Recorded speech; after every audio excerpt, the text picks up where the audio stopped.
When considering preparing for class, we will cover these three topics. So the importance of reviewing the comprehension questions and outcomes before you read the assigned chapter.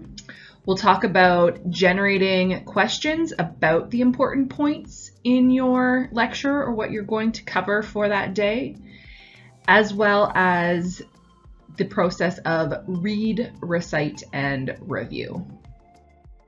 Let's dive into that first point in more detail.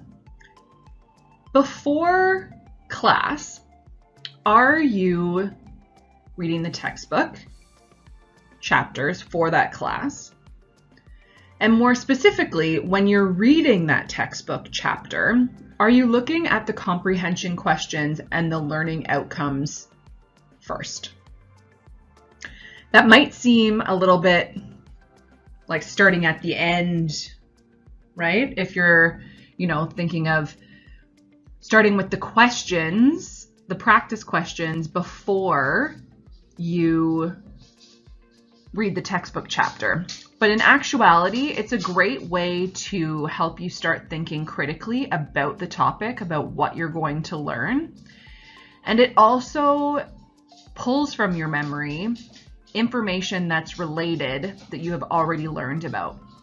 So something from that topic, maybe from previous chapters, you are pulling that information and how it relates to the new information that you are learning.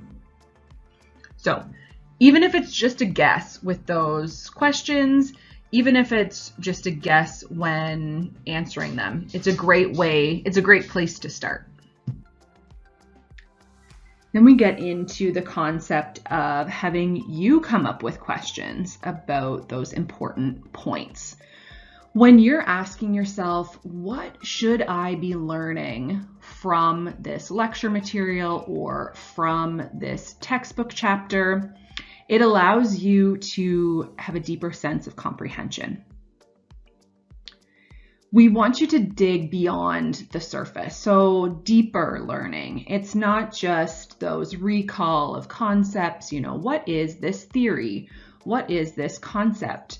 But ask yourself, how do those concepts connect? What do they look like in real life? How are they similar? How are they different? Was this repeated several times in lecture? Was it a really big focus? Those are hints on the important points. The questions that you generate on those important points will also serve as a great foundation for your study guide that you can continue building throughout the term. And the read, recite, and review piece. We encourage you to come up with summary notes of the lecture, of the textbook chapter, if that works well for your specific course. And only you will be able to answer that. Of the courses that you're in, maybe it works for a couple and maybe it doesn't for others.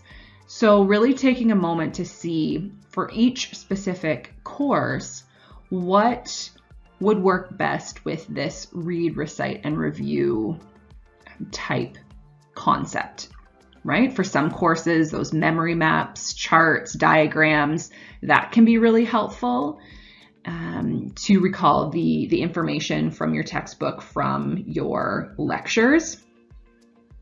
As you recall this information, it's a great way for you to then say, oh, you know what? I need to go back to that concept. I'm not feeling so clear, or there's a few questions that I have and I need to get them answered before I can move on and continue building that foundation of knowledge for this course.